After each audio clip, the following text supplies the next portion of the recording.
Okay, everyone, welcome to this webinar. My name is Joe Tata. It's a pleasure to be with you. In a couple minutes, I'm going to introduce my friend and colleague, Jeremy Fletcher.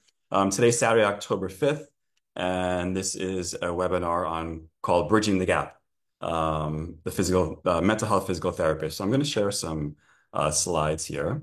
As I mentioned earlier, we're going to chat for probably about maybe 30 minutes or so on this topic. And then we're going to open the room to questions and answers for you. We would love to speak with you one-on-one when we get to the end. So if you want to unmute when we get to that point, that's fine. I have everyone on mute right now.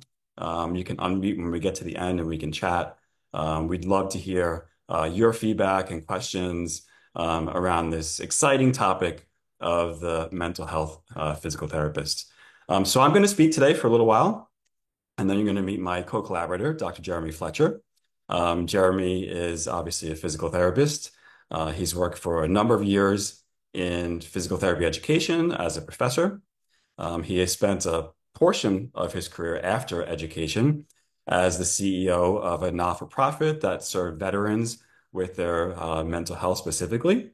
And now he's back actually working in the VA in a primary care capacity as a physical therapist where he's seeing pain and/or comorbid pain and mental health conditions.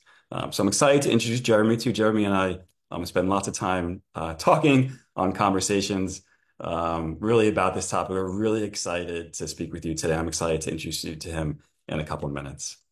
So just some really basic objectives for the webinar today. So one is for you to understand kind of really the wonderful scope and depth that you have as a mental health physical therapist. We're going to talk about some interventions that you may or may not have in your skill set and how you can use them to promote really a whole person approach to health and mental health. We're going to talk about where the demand for this is coming from. And then finally, how you can collaborate and create alliances with health and/or mental health providers working in this area. Oh, that was. So here's something really interesting. So the profession of physical therapy started in 1921, essentially, right? We were called reconstructive aids.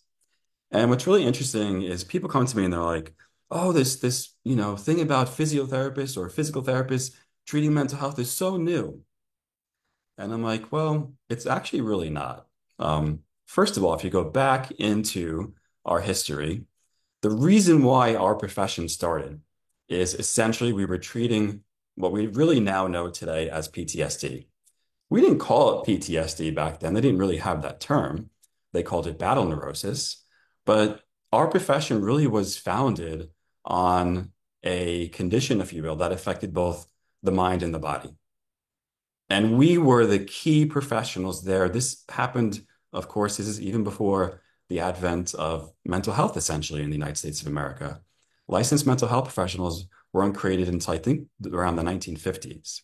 So we were kind of there first and foremost, kind of planting a stick in the ground, saying we need to address both the brain and the body to help people recover in a whole person way. So essentially, this is not new, right? Now, of course, things have grown. So over the course of, really COVID kind of spurred this in a big way. Um, Over the course of the last probably 5 to 10 years, we've seen an explosion in the research saying, hey, not only do physical therapists have a role in mental health, but actually the interventions that we use, both the brain and body interventions that we have available to us, does in fact promote good mental health, mental resilience, and mental recovery for people who need it. So I'm not going to go really deep into the evidence today. I think all of you listen to my podcasts. You're reading my emails. You're seeing the links I put in there. I've written at least two, if not more, specific articles on the role of the physical therapist in mental health, right? So the evidence is there. Higher level systematic reviews support that we can use mental health interventions to promote good mental health in people with both physical and mental health interventions. Now, of course, there are major organizations around the world. The International Organization of Physiotherapy and Mental Health is kind of our organization under the World Confederation of Physical Therapy. Within the United States, we have the Academy of Leadership and Innovation, which has a physical therapy and mental health catalyst group. I'm on that board, work with some amazing professionals doing some advocacy work in there. And then throughout different countries, you'll see similar groups doing similar work in the realm of advocacy and research. Now, why are we all here? Well, I can only speak to, of course, I live in the United States of America, and I can primarily speak to what's happening in America, but really this maps to other countries around the globe.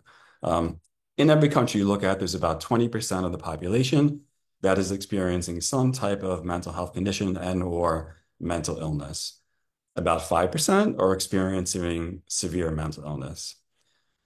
So when you look at our country, those the colors you see in those darker shades of blue are where there's the reported highest incidence of mental health conditions, but realize this is self-reported.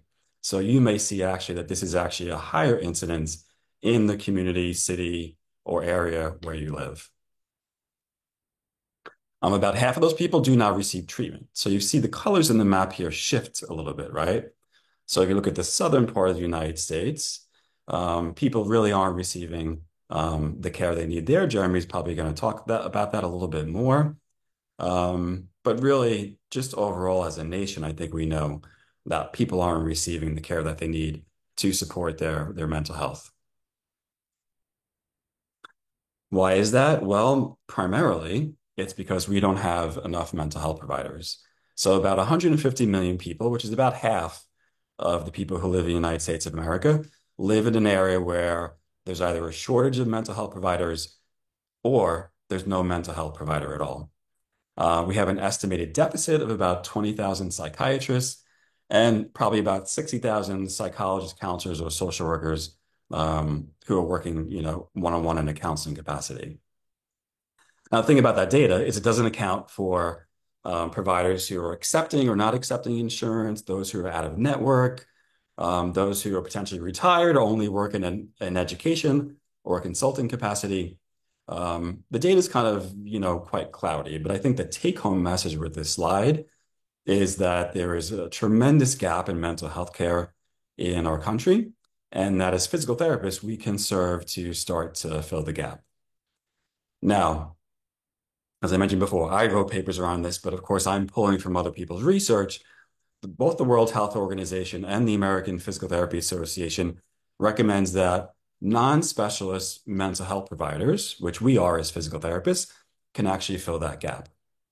And when providers like us go through adequate training, not only does it improve our skill and knowledge and our ability to deliver these interventions, but we can come in and help people alleviate chronic stress, chronic depression, anxiety, PTSD, help them cope more better with what's happening in their life, and help them improve, obviously, their quality of life.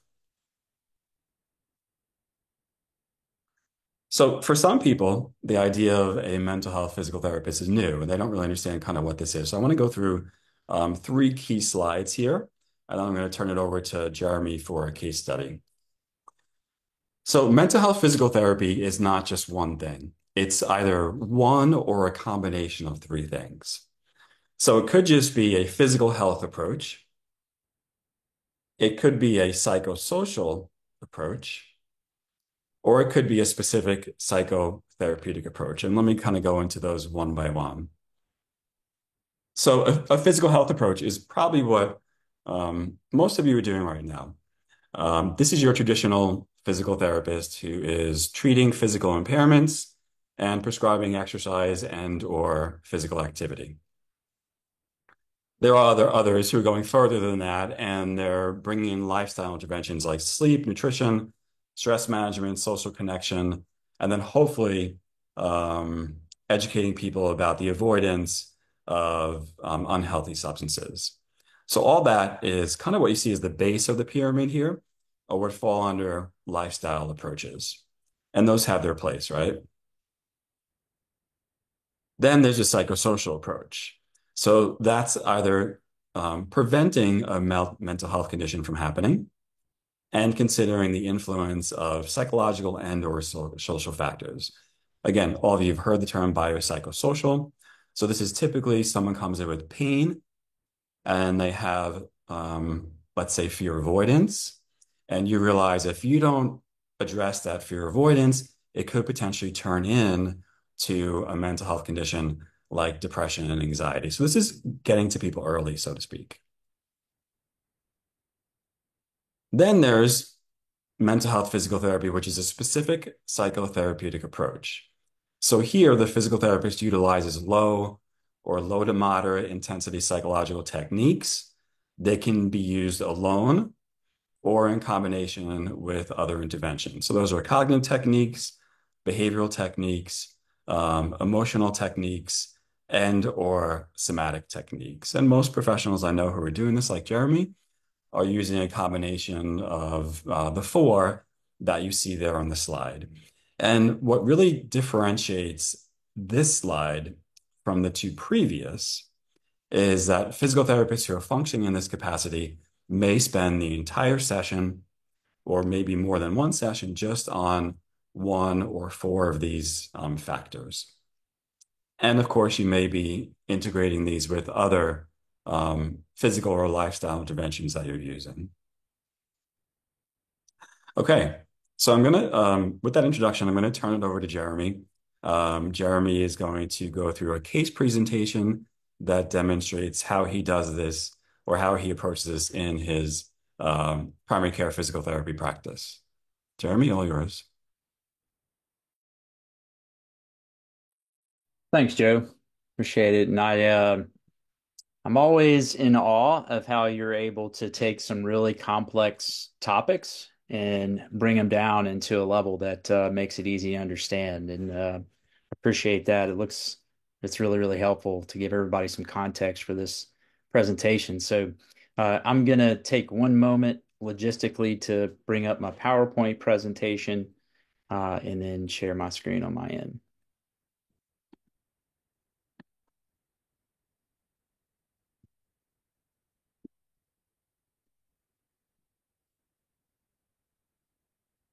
Okay. So as Joe alluded to, we were going to start with a presentation of a case story. And I'm going to start really by sharing my personal story. As a PT who routinely integrates mental health into my practice, I feel like I have the honor and privilege to listen to pain stories of other individuals who have experienced horrific suffering in their lives. Um, I've personally learned that the act of listening alone, with attentive, non-judgmental ear can really have a profound impact on another individual and really serves as the impetus of recovery from depression, anxiety, and PTSD. So today I'd like to share a little bit of my own pain story with you.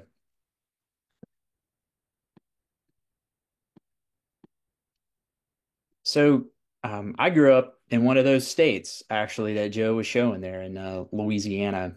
And the environment in which I was growing up was really marked by emotional turmoil and instability.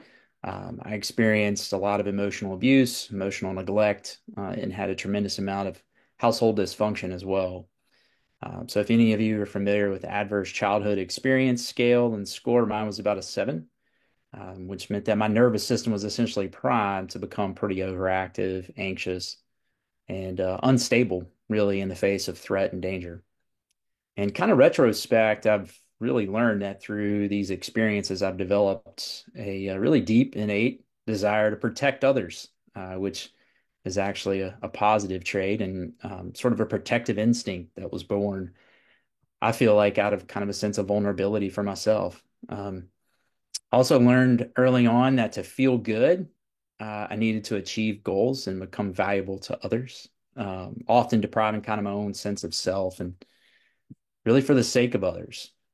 So by the time I'd reached adulthood, really the memory of my childhood had been kind of buried and suppressed and kind of felt distant and fragmented from my childhood. And I could recall things from my mother, her really heartfelt intention to try to raise my brother and my half sister and myself. And Still, the emotional wounds that were left by that instability left their mark on me and were pretty profound. And um, as I think through my mother's experience, she struggled with addiction, she struggled with depression, she struggled with anxiety, and ultimately led to taking her own life when I was 21 years old.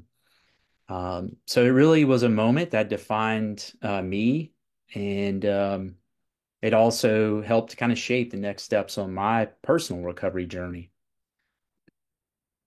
So I was married by 2001, and finished a collegiate sporting career as a baseball player, and really sought a different pathway to find purpose and meaning in my life. And in September 11th, 2001, we all know what tragic event happened on that day. And while tragic, it also kind of created an opportunity for people to serve in the military. And so I decided to become a medic in the military, in the Army. And given my athletic background and had several service members in my family, including my grandfather, my personal kind of exposure to pain and suffering and trauma throughout my childhood, also, I just felt pretty compelled to serve warfighters. So after completing some initial training to become a medic, I attended an additional school to become a physical therapist assistant. Had the privilege to work with service members who had lost limbs, experienced severe burns, that were all trying to transition back into civilian life again. And I personally found a really deep, profound sense of connection and drew a lot of inspiration from their stories of triumph over tragedy. Um, and these service marriage experiences, along with my wife's desire to have a family, really led me to go back to school to become a physical therapist. So after graduating with a doctor of physical therapy degree, I returned back to active duty as a physical therapist. And one of my first positions was as a brigade combat team physical therapist. And in this role, I was essentially responsible for ensuring about 4,500 soldiers were able to fight in the war in Afghanistan. So my unit deployed to Afghanistan in 2013. And this picture right here is actually a picture of me receiving the Bronze Star Medal from my brigade commander while we were in Afghanistan. And I'll tell you, living and working in a deployed setting really slowly and really quietly took a toll on my nervous system. Our forward operating base routinely took indirect fire, and we were trained to sort of react to that by lying down on the ground, covering our heads, and waiting for an all clear, and then moving into a bunker for shelter. So if you've ever worked with folks who fought in a war, many of them will tell you that they've never actually felt more alive. And I can also say that I experienced that as well. Um, and really, even though it was the indirect fire that seemed to influence, how my nervous system was behaving in that environment, it was really also the death of my grandfather, who was essentially the only person I've ever really trusted, other than my wife. Um, he died in the middle of that deployment as well. And so, sort of also watching the continuing, I would say, erosion of people's countenance also during this period of time, just watching the effects of war on human suffering also took a pretty emotional toll as well. So it really all came to a head when I took this picture on February 27, 2015. So for several weeks, I was unable to sleep due to nightmares, really, really extreme high levels of anxiety. And I was sleeping probably 3 to 4 hours a night, and I would wake up, I'd go on run, basically, essentially to try to exhaust myself and to turn my brain off. And my wife would come find me occasionally lying down on our living room with sweat and exhausted, and I'd get up and I'd go to work the next day. So this vicious cycle continued on for probably 2 or 3 months. And finally, I called my boss in one day and I was like, I'm too disoriented and disorganized to even come into work today. And he came and picked me up and took me to behavioral health. And so I was prescribed some medications for a pretty bad sinus infection I had and to address my anxiety that I was dealing with. And quite honestly, every day since then has been a step closer toward recovery. and it's been a an amazing experience. So there's been a number of beautiful moments that have come since that day in 2015.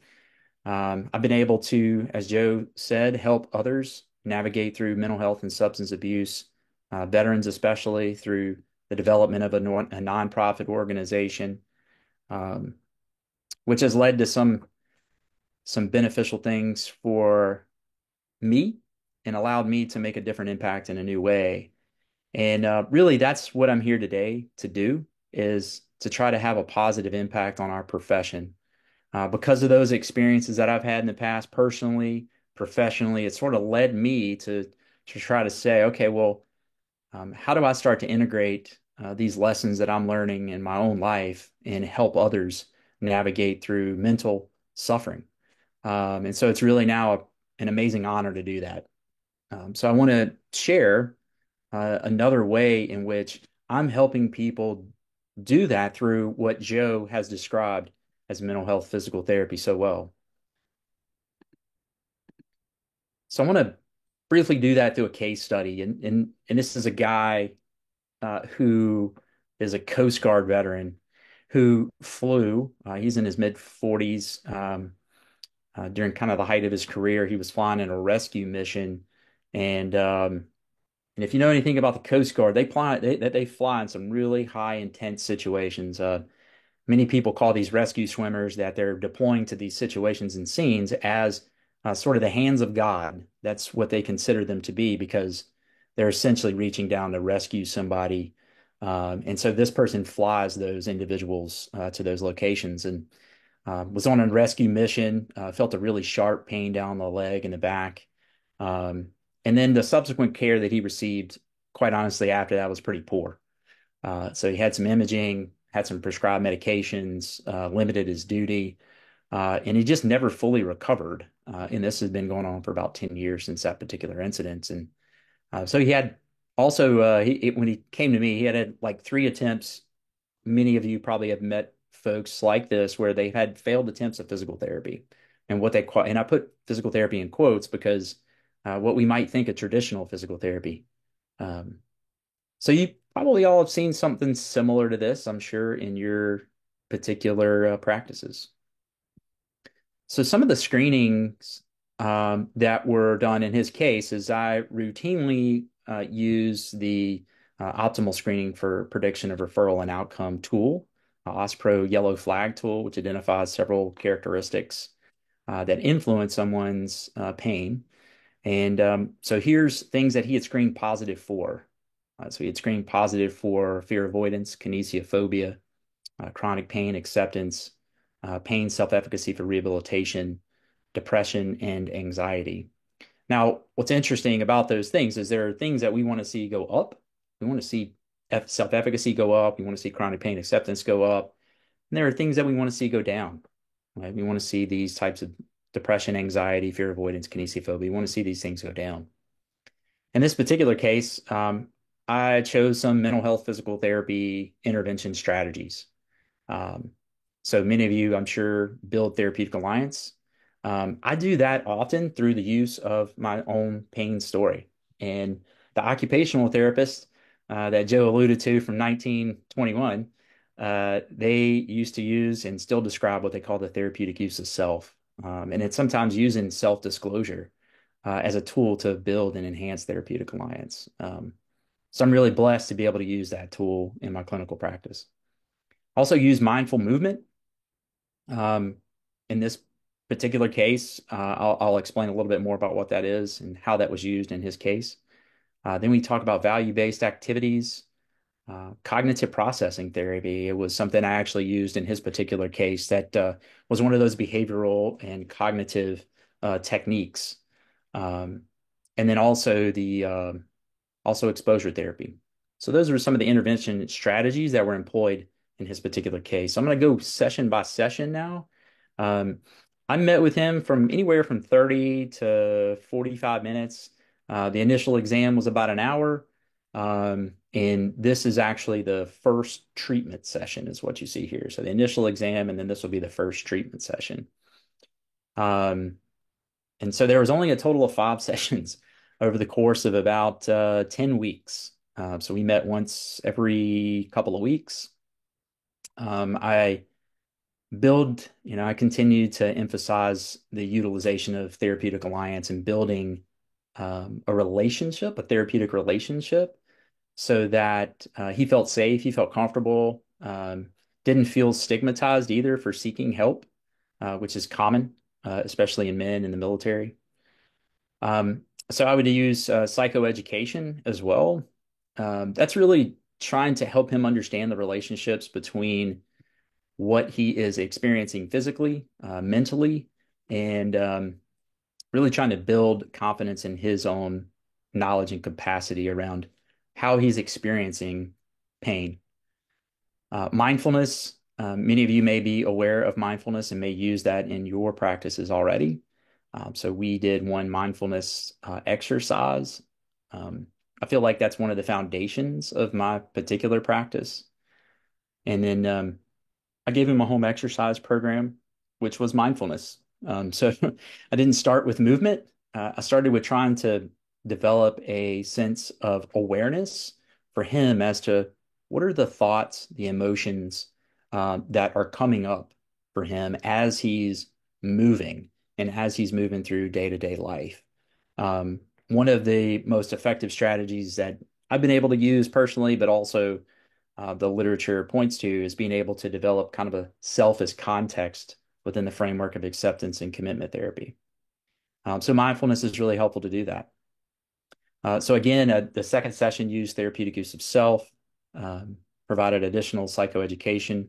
Then we progressed to what's called mindful movement, or some of you may go yoga and Tai Chi and those kind of things. I employ those much differently. I feel as if I'm creating a safe environment for someone to explore a particular movement while they're actually kind of drawing and understanding how the thoughts and emotions that they're feeling as well as experiencing are coming up. So I allow them to process that out loud. So as they might be moving in a particular way, I just say, hey, whatever's coming up, I want to hear it. I want you to tell me what's going on. Tell me how you're feeling. Communicate that as you're going through that. Also, he was struggling with sleep, and we just kind of reviewed some sleep hygiene.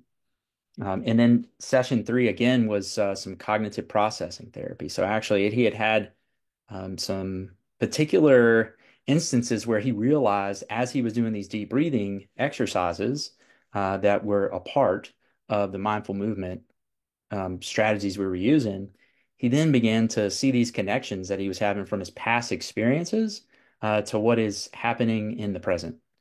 And we were able to help him navigate through some of those things and really just kind of bring awareness to what was going on there.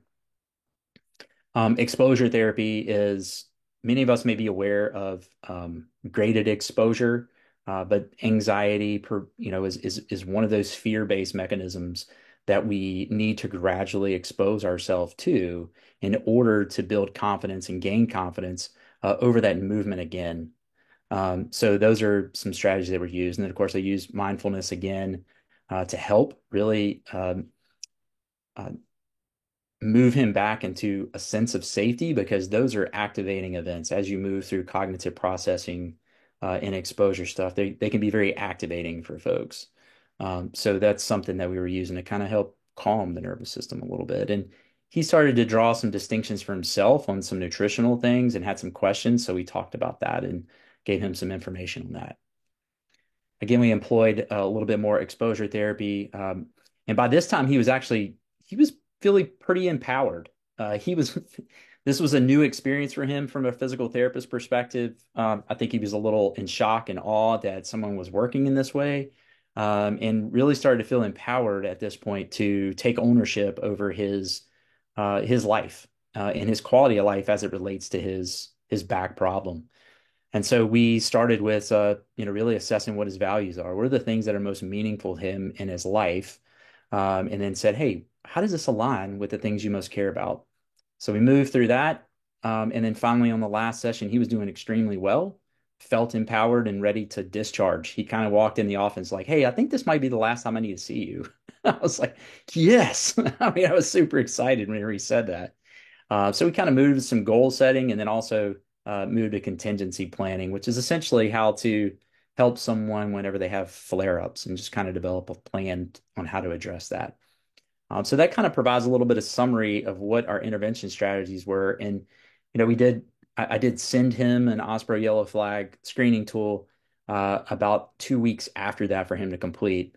And he was negative for any of these yellow flags. And one of the most profound statements I feel like he said was, I really think I can take care of myself now. And that to me, he had seen probably 40 episodes of physical therapy across three different episodes of care. And he got back, he came in the last session. He's like, look, man, I spent the weekend kayaking.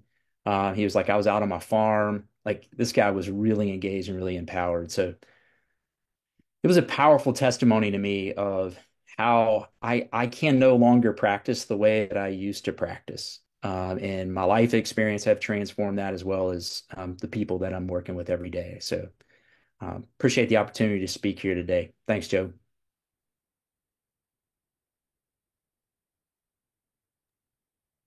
Thanks, Jeremy, for that case. I think it's a really good example of what can happen when we bring our life experience in with our skills and knowledge for people. Give me just a moment to transition back here to the slides for everyone. Here we go.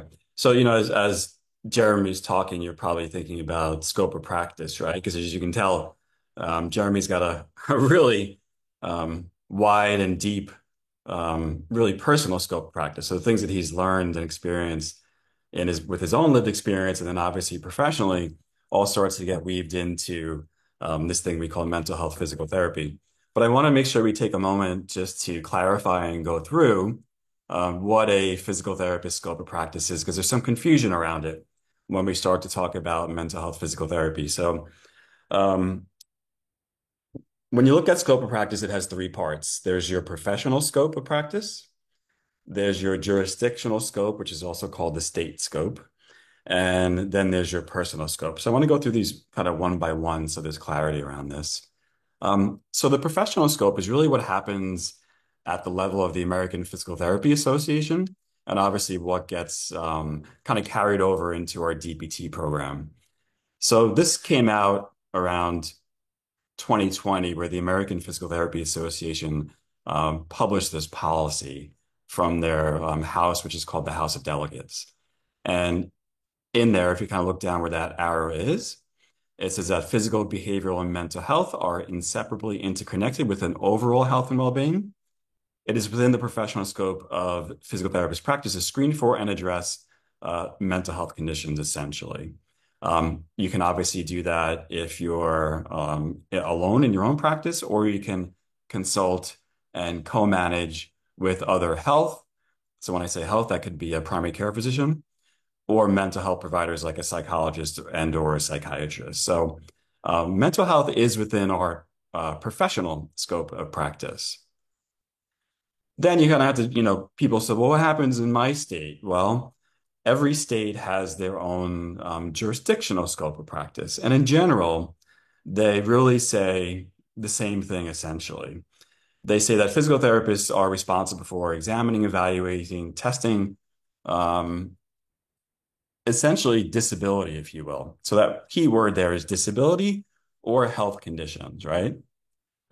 Disabilities is kind of a big term, but if you look at the CDC or the NIH definition of disability, is any condition of the mind and or the body that makes it difficult for a person to essentially function, right?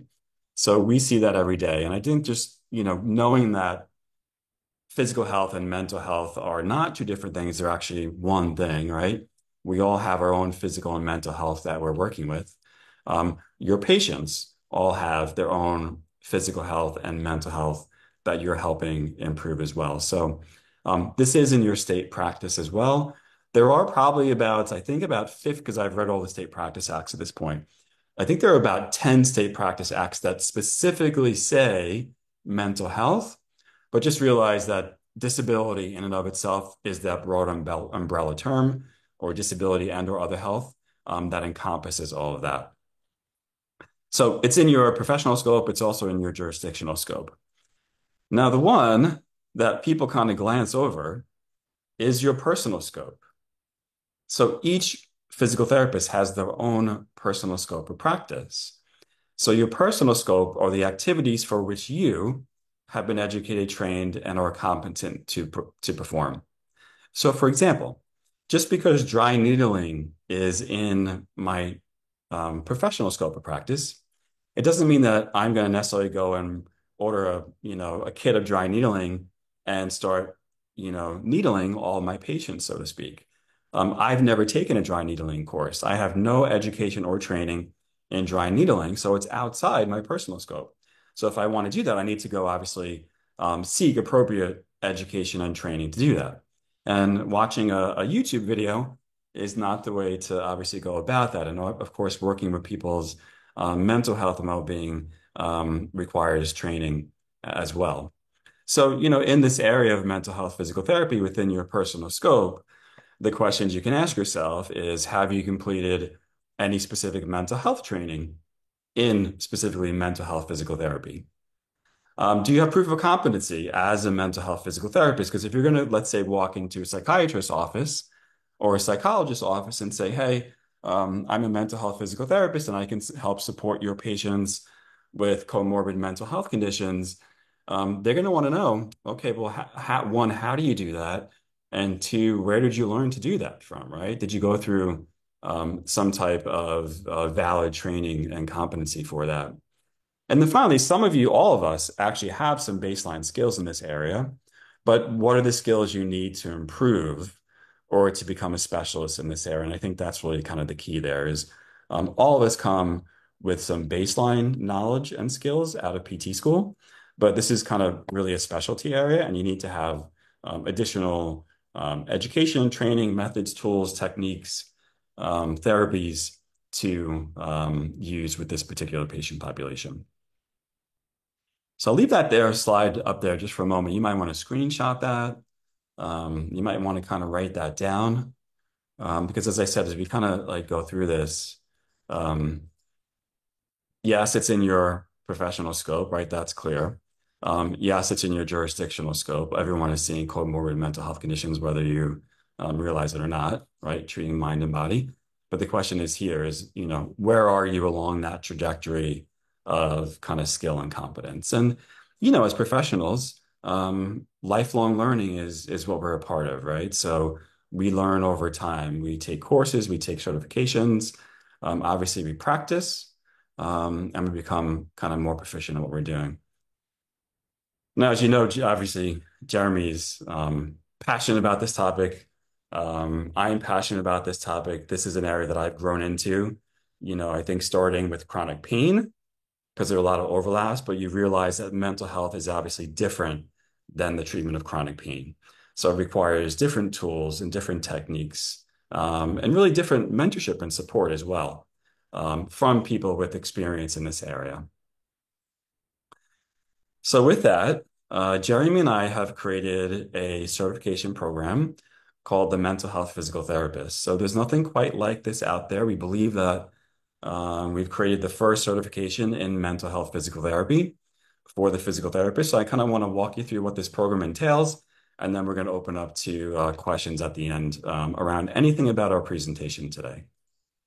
So this is a solid certification where you'll learn not only the physical, but the cognitive, behavioral, emotional, and somatic techniques to help optimize someone's mental health.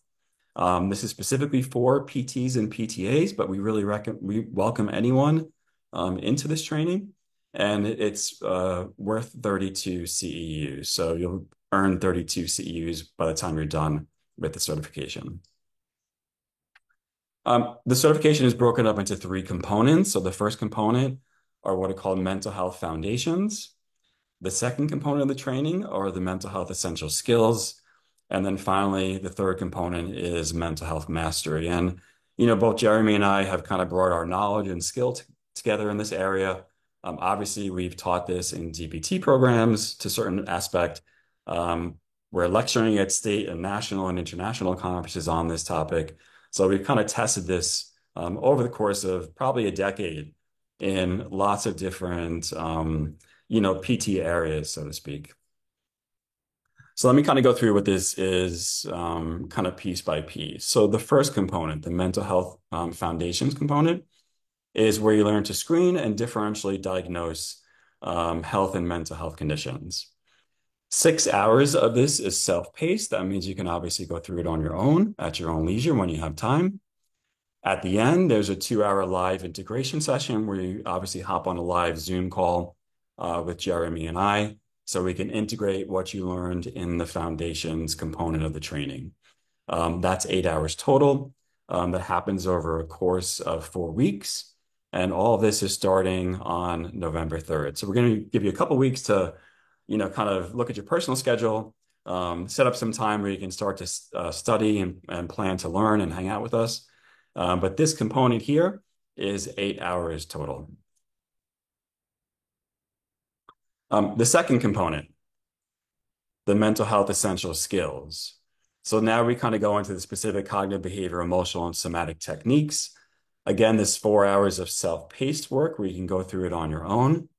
At the end of that, there's 2 hours of live integration. That happens over the course of 8 weeks for 16 hours total in that component.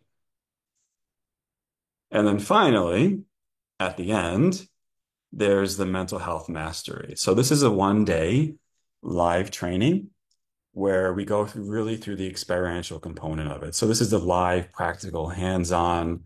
We're going to do case studies, practice, of course, Q&A, special topics in 1 day. It's about 8 hours long, where we get on a live Zoom call with you. So when you put all of that together, it's 32 hours total in certification for PTs and PTAs. It begins on November 3rd. Throughout the training, there's case-based learning, there are discussion forums. You'll be able to interact with Jeremy and I as well as everyone else in the certification. There'll be some patient simulations and, of course, the support and mentorship. And I think that's really key to this program is we're going to kind of guide you step by step through this as you go through the first, the second, and, of course, the third piece of the program. Jeremy and I have also spent a lot of time on what's called microlearning. So we really have been able to distill this down to the most important pieces, right? So they're short, they're focused pieces of content. So you're not going to be like all over the place, kind of on a wild goose chase. We're going to kind of really kind of zone in on what's important and what's needed for the mental health physical therapist. As you know, there's a high demand for mental health in all of our countries, which means there's a high demand for the mental health physical therapist. Jeremy and I kind of have this like big dream to have a mental health physical therapist in every clinic. We also want to have one in every DPT program as well. So whether you're a clinician, you'll find use for this. If you're a DPT educator and you're not sure like what to put in the program, what your students need, you're going to learn and have all that knowledge base for your curricular development here as well. Then, of course, addiction clinics, mental health clinics, primary behavioral health, and then finally consulting. So if you look on what's going on in the technology space, stakeholders as far as insurance companies, big employers who are saying we're spending billions of dollars on our mental health, but yet we have no one to support. This is really where a mental health physical therapist, I think, is key because you can come in not only with the physical health skills, but also the mental health skills. And you can really fill that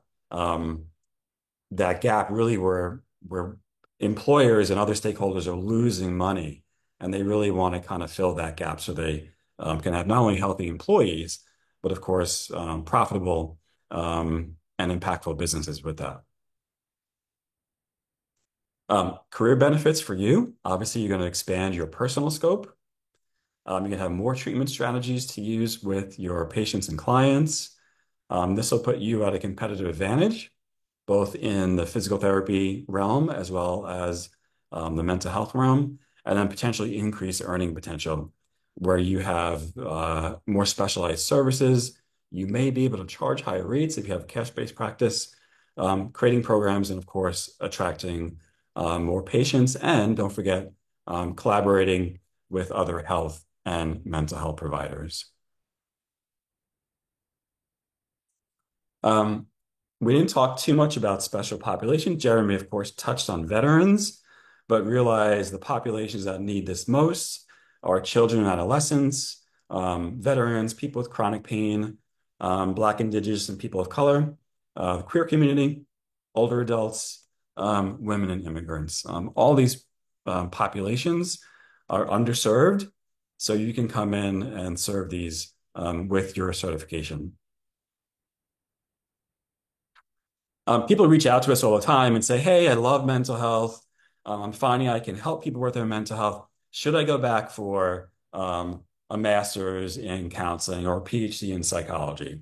Um, if you want to do that, you can. That's fine. Jeremy and I have decided that we're not going to take that route, of course. One, because it takes a lot of time. We already have doctorate degrees and advanced degrees. It takes a lot of time. Of course, it takes money. With that, there's energy, effort, and stress. And just so you know, even once you have that degree, there's at least a 2-year period of supervision before you can really start to practice independently.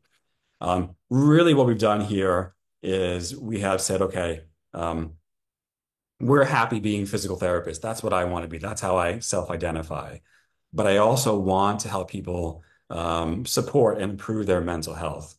What are the essential skills? I don't want to be a psychologist. I don't want to go back to school and go through a psychology program, so to speak. I don't think any of you need that. You just need some essential skills to do this. Um, the benefits of this certification is, of course, it's a recognized certification through the Integrated Pain Science Institute, where you receive 32 CEUs as a physical therapist or a physical therapist assistant. You'll gain the practical skills and knowledge. You're going to receive live support and mentorship from Jeremy and I. Once you, of course, join, you'll have lifetime access to the material and the resources. You'll be able to develop advanced skills and work with a group of like-minded physical therapists, which means you'll be able to network and you create these lifelong connections with other professionals. Micro-learning saves you time, saves you effort, saves you stress, saves you heartache, saves you money. And just realize that this course is a fraction of really any other mental health training that's out there. It's just $19.97. We do have payment plans. So there's a 3-month and a 6-month payment plans. And we do offer student discounts. So if you're a student, reach out to me at joe@integratedpainscienceinstitute.com, and I'm happy to connect you with a student discount. If you're from another country that needs a discount and you feel you're at a financial disadvantage because you're from another country, you can reach out to me as well. All right, and we're going to take some questions. So I'm going to come out of the screen share here. And we'll take questions from everyone. So if you have questions, you can raise your hand and we can find you that way. Or you can just unmute. We're happy to talk to you as well. We want to talk to you. We want your feedback.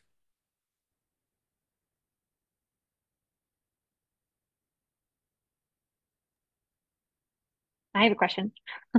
So, okay, so like a lot of certifications require you to upkeep it every year to like keep paying for the certification. So is that going to be the case in here? And then second part, is there opportunities for ongoing reflective supervision? So like as an infant mental health endorsed practitioner, I have to keep reflective supervision every year. So just curious about that. Yeah, so currently we're not requiring that anyone pay a fee to upkeep their certification, so to speak. Um, we think that, one of the keys of this program really is that third component. Um, in that third component is where you get to kind of work with us one-on-one, where you're receiving that supervision. We do have a group component to this, and you are going to have access by email. So we're not going to cut you off after that, of course. I think some of you know that I now have weekly calls that you're welcome to come on. So after the certification, if you want to connect, the one thing I can tell you about Jeremy is he's, you know, very open to sharing his knowledge and his time as well. He's a a wealth of information. So I think, like everyone is so interested in like what's in the curriculum, but I think the most important part is, working with Jeremy and I in this.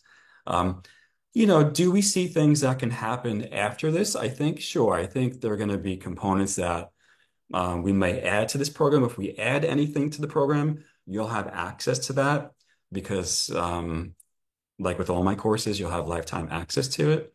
Um, there are things beyond, I think, these essential skills, so to speak, that we may develop later on. But right now, we're going to focus on this. Yeah. Thanks, Christine, for your question.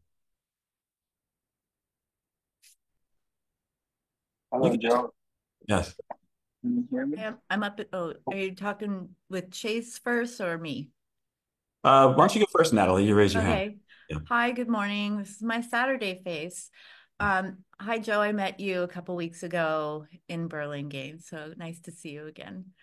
My question is rather specific, and I apologize. I became aware of this concept of body schema by watching a free little webinar through no, OTPT or OPTP, whatever that organization is. And it was a course by an occupational therapist talking about integrating the brain and psyche's sense of body, and where it's not exactly kinesthetic awareness. It's really what is part of your body and what isn't part of your body, and just integrating all parts of the body. Is this anything that is part of your curriculum, or is that just something I could pursue outside of the curriculum you have, and it would just support it? Yeah, so it's a great question. I think Jeremy's going to have input. I'll maybe give you some input first. So, schema is an umbrella term really just for beliefs. So people have their own mental or psychological schemas. They have their own schemas about their body and their ability. And then they also have their schemas about how their body functions or interacts with their environment. Mm-hmm. And I don't think you can actually, I know people try to separate those three things out because it's easy to kind of, because schema is a big topic. And when you separate things out, sometimes it becomes easier to learn. But we don't function as just a mind. We don't function as just a body. And we certainly function in an environment.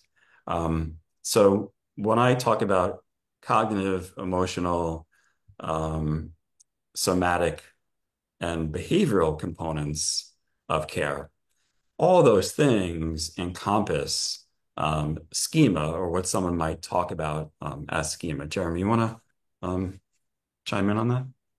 Yeah, I think I take a little bit more pragmatic and therapeutic approach to those types of terms and how we might be able to use those clinically. In really just going back to what Joe just mentioned around cognitions, emotions, and how we interact within our environment. I think that's what ultimately creates our schema and sense of self. And when you're able to create an environment of safety for a particular person that allows them to express those cognitions and those emotions, and as well, like that does essentially influence their own schema, because that's really what the neuroplastic changes that are occurring in the brain to help heal from their previous schema, if you will. Mm-hmm. So we're essentially creating a new schema, or experience by giving them different experiences that create safety. That would be my Okay. pragmatic approach to how that works within the clinic. Sounds good. Thank you. Yeah, you're welcome. Chase, you want to hop on there? I know you had a question. Good morning, Joe, and thank you, Joe and Jeremy, for providing this opportunity and learning this way. I think it's a beautiful situation, and I kind of jump forward if I or someone were to take the certification, going back to your clinic, going back to your hospital, going back to where you're going to go try and implement this and you have these emotional ties like, this is it, I'm ready for this, let's implement this, I'll help mental health. What are the challenges you perceive or the conversations or the dialogue or plan for each individual to go back to their place of work and provide an explanation, not only of what you as a provider can do with this knowledge, but also integrating that into your own work environment? So we focus on that primarily in the last piece where we talk about special topics. And what Jeremy and I are going to do is obviously we're going to see who joins the program. And as we get to know you, we're going to learn about what your specific needs are. Because you might be a physical therapist working, let's say, in a nursing home, or you might be a physical therapist working in pediatrics, right? So we want to really get to know you first. And then once we get to know you and understand how you actually want to take this work into your life, then we can kind of give you feedback on how to do that. I mean, between Jeremy and I, we have direct experience working in for-profit institutions, not-for-profit institutions, private practice, hospitals, education, Federal, what's that, Jeremy? federal government. Yeah, the federal government.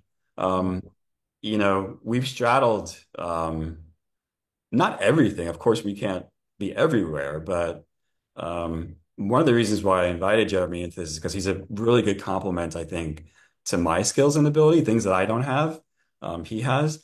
The other thing is if there's someone in our program that we can't serve, we will find a professional to come in and to fill the hole or the gap that Jeremy and I might have, so to speak. So you have that promise from us.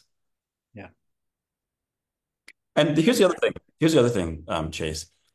Oftentimes when people come into the certification, they come in with one idea like, oh, I want this because I want to do this. And then by the time you're done, you're like, wow, I have so much new information and knowledge now that now I have this whole other idea. So part of this journey in integration is a journey of self-exploration as well, right? Thank you, both. Yep. Thanks, Chase, for being here.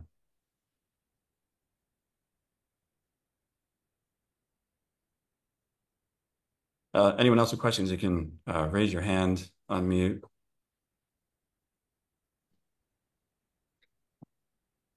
Hi, I'm Annie. I work in New Brunswick, and I work only part-time in a mental health hospital. The hospital where I work at is, where my patient all have diagnosis. Let's face it, they're there because they committed the crime and everything. And most of them have committed crime. Others haven't, but they can't live in the society as per se at this moment. And we used to have been there for many, many years, many. And we used to get a lot of education, but with staff shortage, budget cuts, so we pretty much get nothing now. What really struck to me is what I've learned there. I was able to bring most of it into my regular practice. Like, it's amazing. So that's one of the reasons I'm interested in the course. Although I think I won't be working at the mental health hospital anymore. Again, because of staff shortage and duties changing. But what struck me is the trauma. Most of these people who have developed severe mental illness all live trauma. Whether like PTSD is pretty obvious, like one that they lived the trauma, but even the ones that everything else was a trigger for.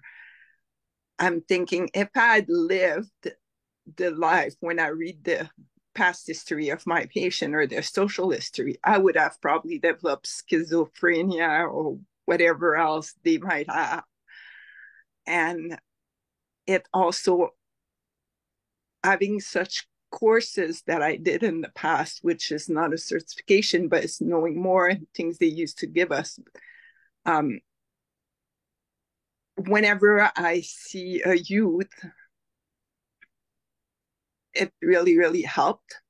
So I'm really looking forward to look into my budget to see if I can participate in my time. But thank you, because it really, being here today really struck a chord of how much I do integrate mental health care in what I do daily. So it kind of validated it. So I just want to say thank you. That's awesome. Thank you for sharing that, Annie. I really appreciate that. And yeah, I think so many of us are already integrating a lot of things in routinely, especially in the cognitive area. But yeah, thanks for sharing that. Thanks for being here, Annie. And the other thing that Jeremy and I are aware of is when we create groups and communities like this, there's a sharing of knowledge. And with that, there's some level of like exponential power that happens.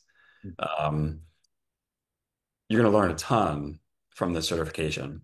And you're going to learn so much from the people who come to this. Jeremy and I are kind of putting a flag out there, right? We're putting this kind of calling out. And with that, we know we're going to attract some really amazing physical therapists, physical therapist assistants, and maybe even others who want to come into the program. And we know that we're going to learn from you as well. And that there's life experience that all of you have that'll be valuable to us as facilitators and, of course, everyone else in the program as well. So I appreciate you being here.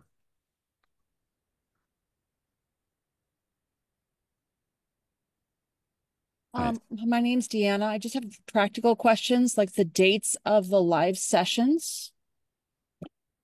Yeah, so again, because this is going to be, so we only have 20 slots available for this first cohort. So slots are limited. That's the first thing that I probably forgot to mention. And then once we kind of see who's in the program, I want to make sure that everyone can be there for the live sessions as much as possible. So I'm going to reach out to all of you individually, and we're going to have a scheduling function so we can pick the date that's best. I think it kind of stinks when you come into something and there's a portion that you're going to go through that's self-learn, right? So you have work to do at home, but we really want to bring everyone together. So we're going to find the date that works best for that.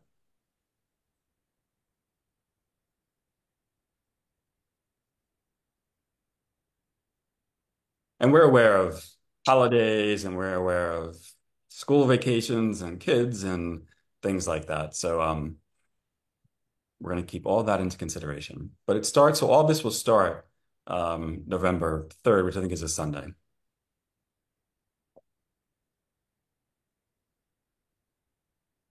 I have a question, Joe, and Jeremy. So I've taken ACT and I've taken the mindfulness certification. So and PRISM. So what will be different here, or why should I take this course? Yep, I really appreciate that question. Yeah, so I have a ton of things out there on psychosocial skills for pain management, so to speak. Those are out there. They're on my website. You're all familiar with those. Jeremy and I want to make sure we make the important distinction that this is not that. None of that is going to be repeated in this certification. This is all new and different work that really centers around how a physical therapist can intentionally screen, differentially diagnose, and address mental health. All those skills are important. You're going to fall back on some of those skills. And actually, I think what's going to wind up happening is those skills will in some way become more impactful. But it's not an ACT course. It's not a mindfulness course. This is mental health physical therapy.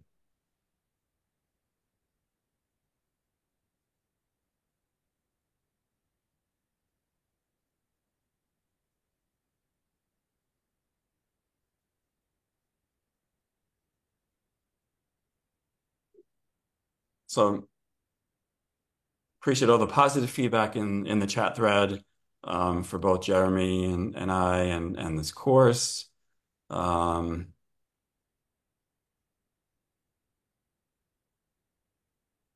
I think all the other questions have been answered, right? yeah. Yeah. If you have further questions, you can email me directly. I'm happy to answer emails. Joe@integrativepainscienceinstitute.com, or you can send it to support@integrativepainscienceinstitute.com, and my assistant will probably answer faster than I will. But she's there for you as well. Her name is Amanda, so you can email Amanda at support@integrativepainscienceinstitute.com. We're giving people a couple of weeks to, kind of watch the webinar, settle in. The cart for the course, so the registration is going to end in a week. So you need to register within the week's time. And then the course, as I mentioned, will start on November 3rd. So we're giving you some time to set a personal schedule so you can focus on this amazing certification that Jeremy and I have cultivated over the course of many months. All right, I appreciate all of you being here. Enjoy your weekend with your friends and family and loved ones. And we'll see you in a couple of weeks. Send me an email if you have any questions, and we'll see you soon. Take care. Thank you all.